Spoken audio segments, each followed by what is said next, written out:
안녕하십니까? 새생명 신우의 여러분, 지난주에 이어서 마가복음 두 번째 시간 함께 공부해 보도록 하겠습니다. 지난주에는 이 글을 쓴 사람이 누구인가, 이 마가라고도 하는 요한이라는 분, 처음에는 청년일 때 등장했다가 예수님 겟세마네 잡혀가실 때 도망갔었고요. 그리고 또 나중에 바나바의 조카라서 바나바와 바울이 선교여행을 떠날 때 함께 참여했다가 거기서 또 도망갔었고요. 그리고 나중에는 바나바와 바울이 마가 요한 문제로 싸우다가 서로 갈라서게 되는 문제아였었죠. 그런데 그 문제아였던 마가 요한이 한 15년쯤 후에 바울의 편지에 보니까 로마 감옥에 바울과 함께 갇혀있는 모습으로 나타났다. 이 사람이 바로 우리가 가지고 있는 이 복음서의 저자일 것이다 해서 이 책을 마가복음이라고 부른다. 우리 이런 이야기들을 좀 나눴었고요. 오늘은 마가복음을 읽을 때 그러면 어떻게 저희가 읽는데 도움을 받을 수 있을까? 어떤 부분을 좀 주목해서 보면 좋을까? 이런 것들 생각해 보려고 합니다. 먼저 마가복음의 전체적인 구조, 그리고 특징적인 표현들, 그리고 마지막으로 마가복음의 주제, 이것들을 좀 다뤄보려고 합니다. 먼저 마가복음 전체의 구조는요, 마가복음뿐 아니라 마가복음을 기본으로 해서 쓰여진 누가복음, 마태복음, 이 공관복음 전체에 해당하는 내용입니다. 마가가 이제 주로 베드로를 통해서 예수님에 대한 이야기를 들은 것 같아요.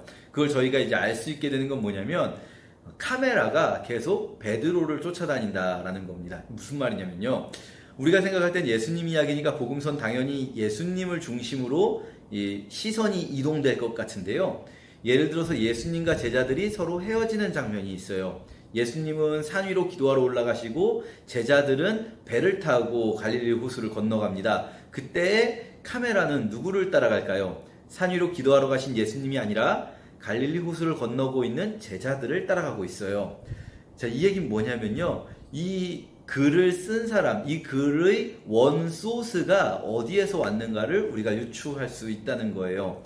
예수님이 직접 하신 말씀이 아니라 예수님의 제자 중에 누군가가 해준 이야기구나. 자, 그리고 제자들이 뿔뿔이 흩어지는 장면이 있습니다. 겟세마네 동산에서 예수님께서 체포되신 후에 예수님 끌려가시고 제자들도 다 막 흩어져요. 그때 카메라는 누구를 따라가는가? 요한 같은 경우는 대제사장의 집 안쪽까지 들어가고요. 그런데 베드로는 대제사장의 집 안쪽에는 들어가지 못하고 바깥 뜰에 있다가 예수님을 부인하는 사건이 나오게 되는데요. 마가복음의 카메라는 계속 베드로가 있는 곳을 중심으로 움직이고 있다는 것을 알 수가 있어요. 그러니까 마가는 베드로를 통해서 예수님의 이야기를 들었구나 하는 걸 저희가 생각해 볼 수가 있는 거죠. 사실 이 베드로가 베드로전서 5장에서 내 아들 마가라고까지 부를 정도였으니까 이런 추측은 충분히 합리적인 추론이라고 할 수도 있을 것 같습니다.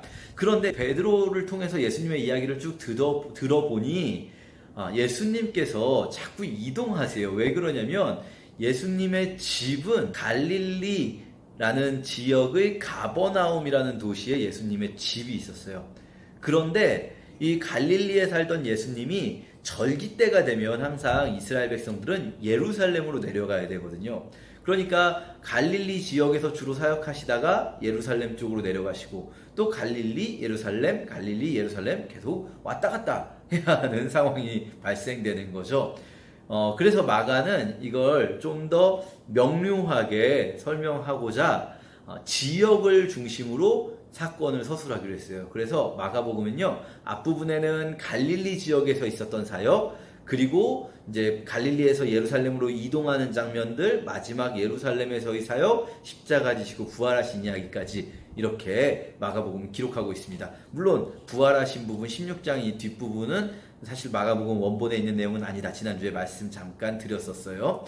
자, 어쨌든 이 마가복음 전체의 구조는 그래서 갈릴리에서 예루살렘으로 향하는구나. 앞부분 갈릴리 사역, 그리고 중간에 예루살렘으로 이동하고 마지막 예루살렘 사역. 이것이 누가복음이나 마태복음도 마가복음을 기초로 하여 쓰여졌기 때문에 똑같은 구조를 가지고 있다 할 수 있습니다. 이번에는 마가복음에서 사용되는 특징적인 표현들 몇 가지 말씀드릴 텐데요. 첫 번째로 샌드위치 구조라는 게 있습니다.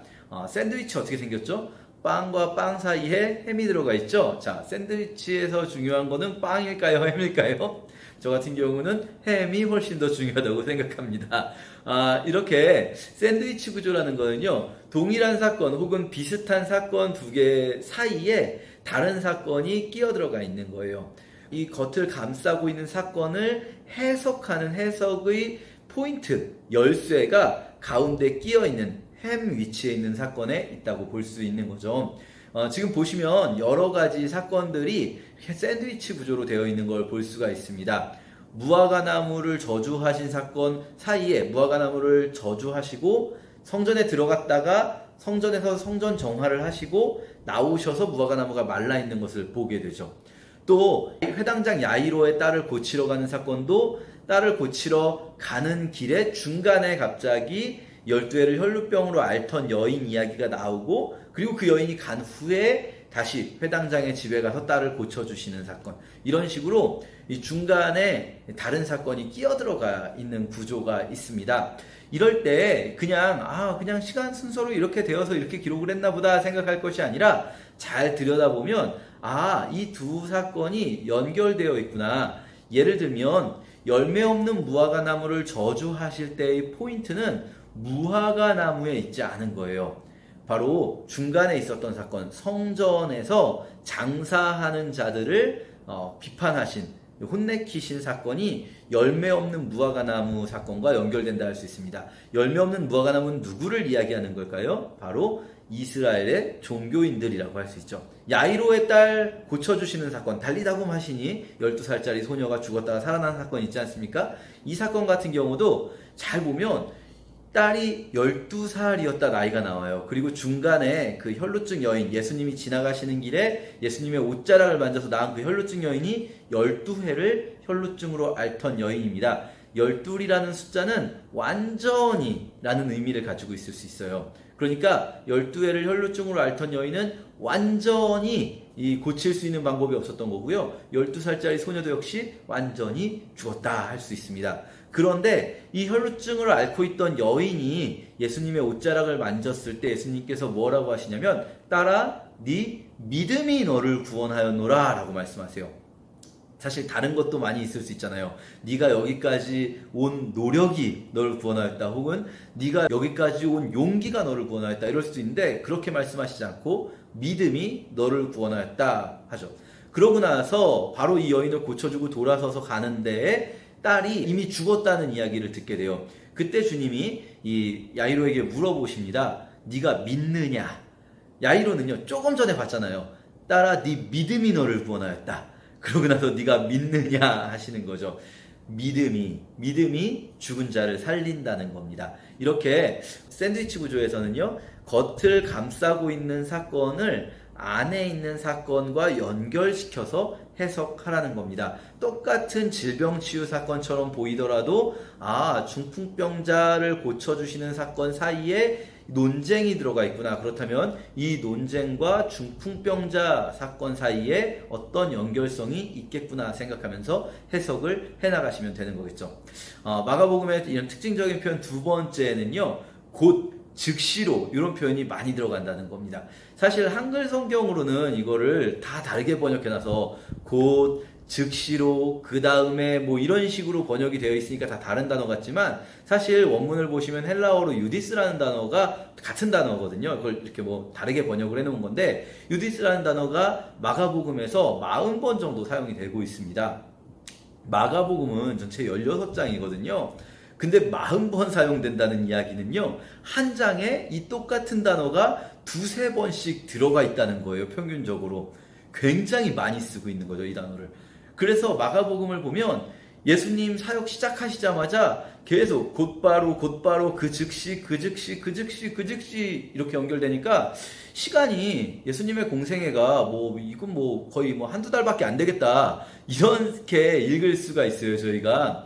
근데 사실 여기서 나오는 유디스는요, 곧바로라고 해서 시간상으로 진짜 그 직후를 이야기한다고 하긴 조금 어려워요. 예를 들어서 제가 이제 고등학교 졸업한 지 한 20년 가까이 됐는데, 이런 식으로 표현할 수 있죠.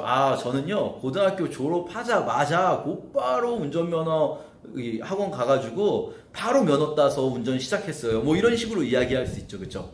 그러면 제가 의도하는 게 저는 20년 전에 이 졸업식이 있었던 날 졸업식 끝나자마자 교복 입은 채로 집에도 안 들리고 곧바로 그 즉시 면허학원 가서 등록하고 그리고 막 중간에 수업도 안 듣고 그냥 곧바로 그날 이 교복 입은 채로 면허증 받아와가지고 그날 그 즉시 그냥 운전을 시작했다라는 의미가 아니죠. 그죠? 제가 20년 전을 회고하면서 이렇게 곧바로 그 즉시라는 말을 쓸 때는요, 사실은 그 사이에 시간상으로는 텀이 있었을 거예요. 뭐, 이 졸업식 끝나고 조금 있다가 뭐, 알아봐가지고 학원 등록했겠고, 또 학원 다닌 기간이 또 몇 주 정도 있었고, 그리고 면허증을 땄겠고, 이렇죠. 그런데 제가 곧바로 그 즉시 이런 표현을 많이 쓰는 거는요, 실제 시간상으로 바로 연결된다는 의미가 아니라 제가 표현하고 싶은 뉘앙스가 있는 거예요. 뭐냐면 제가 정말로 그 일에 그때 이 일에 굉장히 많은 관심을 가지고 이 일을 막 빨리빨리 이 일을 정말 열심히 해결해 나가고 싶었었다라는 걸 말하고 싶은 거죠. 강조하고 싶은 거예요.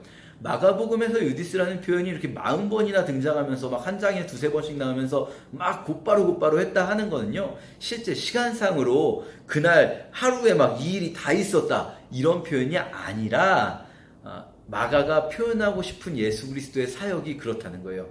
예수님께서 이 세상에 계시는 동안 예수 그리스도는 공생의 사역 내내 온전히 이 사역에 자신의 모든 것을 던져 넣으셨다. 이런 것들을 마가는 표현하고 싶은 걸로 보이는 거죠. 이렇게 두 번째 특징이 있었고요. 세 번째 특징은요, 설교보다는 기적이 더 많다는 겁니다. 마가복음은 다른 복음서에 비해서 예수님의 설교가 많이 나오지 않습니다. 물론 비유 시리즈라든지 이런 것들이 조금 있긴 하지만 대체적으로 설교를 많이 기록하고 있진 않아요. 대신에 예수님께서 하신 사역들, 기적 사건들 이런 것들을 마가복음은 중심적으로 기록을 하고 있다는 겁니다. 왜 그럴까요? 사실 뭐 다른 것이 안 중요하다고 볼 수는 없습니다. 마가가 강조하고 싶은 부분은 뭐냐면 예수님의 가르침도 물론 중요하지만 어쩌면 마가는 제일 먼저 이 복음서를 쓰는 사람으로서 예수가 누구인지를 먼저 서술하고 싶은 것으로 보입니다. 예수님께서 가르치신 말씀보다 마가가 강조하고 싶은 것은 예수가 누구인가 이거죠. 그래서 마가복음에서 이렇게 사건들 중심으로 서술되니까 이 사건들 속에 예수가 누구인가가 들어있다 생각하면서 그냥 뭐 또 비슷한 사건들이 쭉 이어지네 이게 아니라 이 사건들을 통해서 예수를 누구라고 말하고 싶은 걸까? 저희는 이런 부분에 좀 초점을 맞춰서 읽을 필요가 있을 것 같습니다. 그리고 마지막 네 번째 특징은요, 이 메시아 비밀이라고 말하는데요. 내가 메시아라는 걸 남들에게 알리지 말아라 이런 말씀을 자꾸 하시는 거예요. 물론 이 메시아 비밀에 대해서는 조금 독특한 해석을 하시는 분들도 계셨습니다. 뭐 예를 들면은 예수님이 진짜로 그렇게 많은 기적을 행하셨으면 마가복음이 쓰여지는 시점에서 뭐 세계적으로 예수가 유명인사가 되어야 되는데 실제로는 그렇지 않았을 수 있으니까 마가가 그거에 대해서 왜 예수님이 안 유명했냐를 포장하려고 예수님 본인이 그 기적들에 대해서 말하지 말라고 하는 바람에 이렇게 안 유명했던 거야 라는 식으로 이제 설명하시는 분들이 계셨어요. 근데 사실 이거는 성경을 조금 더 살펴보면 전혀 설득력이 없습니다. 왜냐하면 마가가 만약에 그런 의도로 이 메시아 비밀에 대해서 예수님이 알리지 마라 이런 말을 했다라고 넣은 거라면 그럼 실제로 그래서 안 유명해졌다라는 이야기가 있어야 되잖아요. 그런데 마가복음은 꼭 어떻게 되냐면 이 사람들이 가서 알려요. 알리지 말라고 그랬는데. 그래서 점점 더 많은 사람이 오는 식으로 서술이 되어 있습니다. 그렇다면 이 메시아 비밀이라는 건 왜 알리지 말라고 할까요? 왜 메시아라는 것을 비밀로 하라고 하실까요? 우리가 마가복음 읽으실 때 주의해서 보셔야 되는 게 뭐냐면요. 예수님이요, 사람들 많이 오는 걸 싫어하세요. 마가복음은 1장부터 예수님께서 굉장히 유명해지면서 시작을 해요. 그 마을에서죠. 이제 마을에서 이 병든 자를 고쳐주시니까 사람들이 막 몰려와요. 그리고 하루 주무시고 다음날 새벽에 예수님은 이제 기도하러 가셨는데 사람들이 막 그 새벽부터 찾아오는 거죠, 집으로. 제자들은요, 너무 좋아해요. 그래서 기도하시는 예수님한테 가서 예수님 여기서 뭐 하십니까? 사람들이 많이 왔습니다. 막 이렇게 흥분한 거죠, 제자들은. 그런데 예수님은요, 우리 다른 마을로 가자 그러세요. 내가 그곳에서도 전도하리니 내가 이를 위하여 왔느니라. 무슨 말이냐면요, 사람들이 이렇게 몰려온 건 이 사람들은 왜 왔을까요? 말씀 들으러 왔을까요? 복음의 도를 배우러 왔을까요? 아니죠. 기적을 보려고 온 거거든요. 예수님은요, 이렇게 기적 때문에 사람이 많이 모이는 걸 원치 않으세요. 그래서 다른 마을로 계속 이동하십니다. 그리고요, 막 뒤에 보면 밥 먹을 시간도 없는 거예요. 사람들이 너무 많이 와서. 그래서 얘들아, 우리 저쪽으로 좀 가자. 한적한 곳으로 가자. 막 이렇게 말씀하시고, 막 한적한 곳을 찾아서 배를 타고 막 예수님이 가시면 이 갈릴리 호수인데, 호수에 배가 움직이는 게 다 뻔히 보이거든요. 그러니까 사람들이 저 배에 저기 예수님 타 있다 하면서 막 배를 띄어서, 호숫가로 띄어서 배를 따라오고 이런 장면들이 막 나옵니다. 그 장면들 속에서 예수님이 이 사람들이 많이 오는 것을 별로 달가워하지 않으신다. 예수님이 원하시는 것은 결코 어떤 기적 사건을 통해서 사람들을 불러 모으려는 것이 아니다라는 분위기 생각하면서 읽으면 좋을 것 같고요. 마가복음에서 어떤 주제를 찾을 수 있을 것인가? 크게 3가지 정도의 주제가 있는데요. 첫 번째, 이 마가복음의 수미상과를 보면 마가복음의 주제가 나옵니다. 마가복음 시작할 때 어떻게 시작되냐면 하나님의 아들 예수 그리스도의 복음이 이렇게 시작됩니다 하면서 하나님의 아들이라는 표현이 나와요. 그리고 마가복음 맨 뒷부분에 15장에서, 마가복음 16장 뒷부분은 원본에 없다고 말씀드렸어요. 15장 뒷부분이면 거의 마지막이라고 할 수 있는데, 예수님께서 십자가에서 돌아가실 때에 백부장이 이렇게 선언합니다. 이 사람은 진실로 하나님의 아들이었다. 자, 보세요. 1장에서 하나님의 아들 예수 그리스도의 복음이 이렇게 시작된다 해놓고 맨 끝에서 백부장을 통해서 그걸 확인해 주는 거예요. 이 사람은 진실로 하나님의 아들이었다. 자, 마가복음의 주제는 뭘까요? 예수가 하나님의 아들이라는 겁니다. 예수가 누구인가? 하나님의 아들이다. 그리고 또 한 가지, 1장과 15장에 비슷하게 등장하는 표현이 바로 하나님 나라라는 겁니다. 그러니까 마가복음에서 강조하고 싶은 주제는 하나님 나라의 왕이신 하나님의 아들 예수 그리스도에 대해서 마가는 쓰고 있다라는 겁니다. 이게 첫 번째 주제라고 할 수 있고, 두 번째 주제는 예수 그리스도의 십자가와 부활입니다. 예수 그리스도가 누구인가, 그리고 예수께서 어떤 일을 하셨는가, 크게 얘기한다면 예수 그리스도는 하나님의 아들이시고 예수 그리스도는 하나님 나라를 위해 십자가에서 죽으셨다는 거예요. 자, 이 부분은 제가 너무 자세히 설명하지는 않도록 할게요. 왜냐하면 앞으로 다른 복음서를 읽으셔도 당연히 이것이 주제이기 때문입니다.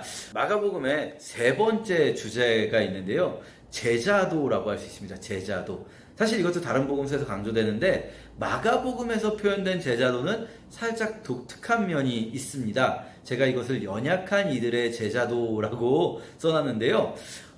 제자도라고 하면 제자는 누구인가, 제자는 어떤 사람인가 하는 겁니다.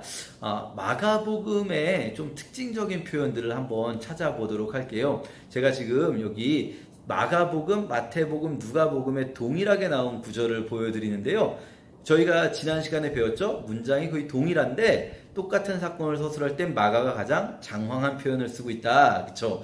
여러분 기억나십니까? 자, 그런데 여기서 마가에만 있는 독특한 표현 혹시 뭔지 아시겠습니까? 제자들이 두려워하고 있다는 거예요.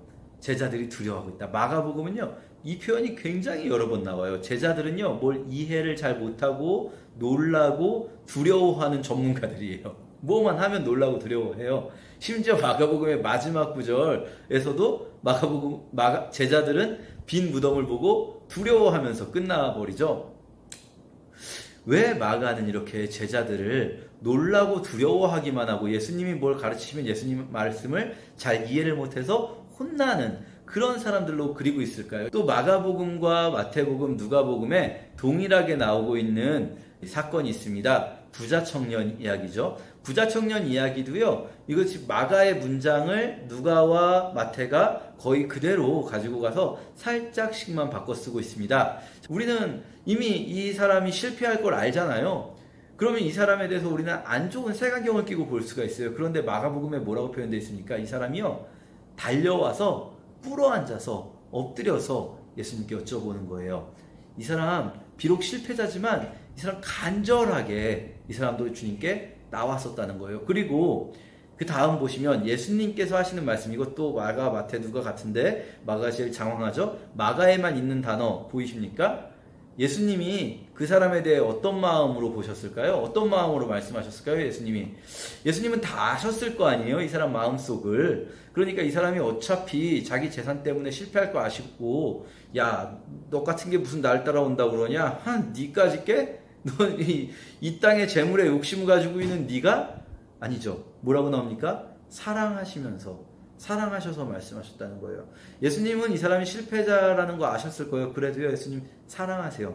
실패자일지언정 예수님은 이 사람의 마음을 아신다는 거죠. 마가는 왜 이렇게 제자들을 연약하고 실패하는 사람으로 그리고 있을까? 또 그 실패한 자들에 대해서 예수님이 따뜻한 모습을 보여주시는 분으로 그려내고 있을까 생각을 해보면요, 마가 본인이 실패자였다는 거 우리 기억해낼 수가 있습니다. 마가 본인이 자꾸 도망다니던 사람이잖아요. 그렇죠?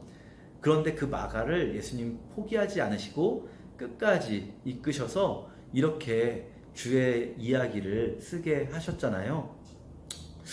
우리가 처음부터 막 잘난 사람들이었고, 우리가 처음부터 막 믿음이 막 굳건한 사람이 아니었다고요. 그런데 주님이 우리를 포기하지 않으시고 끌고 가신다는 거예요. 어쩌면 마가는 복음서를 통해서 그런 예수님의 모습 보여주고 싶었던 게 아닐까 생각해 보게 됩니다. 이번 한 주간 마가복음 16장까지 다 읽고 다음 주에 마태복음으로 이어서 함께 공부해 보도록 할게요. 이 시간에 같이 기도했으면 좋겠는데요. 특별히 우리 나라를 위해서, 또 우리의 이 교회들을 위해서, 그리고 우리 새생명 신우회 위해서 함께 기도했으면 좋겠어요. 저도 기도할 텐데요. 여러분도 각자 계신 자리에서 잠시 함께 마음을 모아서 기도해 주시면 감사하겠습니다. 하나님 감사합니다. 주님, 저희들 이렇게 같이 성경 공부할 수 있는 시간 주셔서 무엇보다 감사드려요. 주님, 이렇게 우리가 하나님 말씀을 배울 때 말씀을 배우는 데서 그치지 않고 말씀을 직접 읽고, 그리고 그 말씀 속에서 우리 하나님을 만나는 시간 가질 수 있게 도와주세요. 그리고 하나님을 만난 우리들이 살아가는 이 삶의 현장에서 하나님 말씀대로 주님의 마음을 가지고 살아갈 수 있게 도와주시고, 그렇게 우리의 삶을 통해서 이 땅에 우리가 함께 살아가는 우리의 이웃들과 우리 나라, 지금 어려운 시간 보내고 있는데요, 주님, 이 시간 속에서도 주님의 뜻을 발견하고 하나님의 모습을 이웃들에게 비춰주는 자들이 될 수 있게 도와주세요. 주님, 또 우리 새생명 신우회를 위해서 기도합니다. 이 신우회를 통해서 하나님이 원하시는 일들이 일어날 수 있었으면 좋겠습니다. 직장에서 하나님이 보내신 그곳에서 하나님께서 살게 하시는 삶의 방식을 철저히 따르고, 그리고 그를 통해서 우리 주변에 있는 우리 동료들에게 하나님의 모습을 보여줄 수 있는 자들 되게 해주세요. 감사하며 예수님의 이름으로 함께 기도합니다. 아멘. 감사합니다. 다음 주에 뵙겠습니다.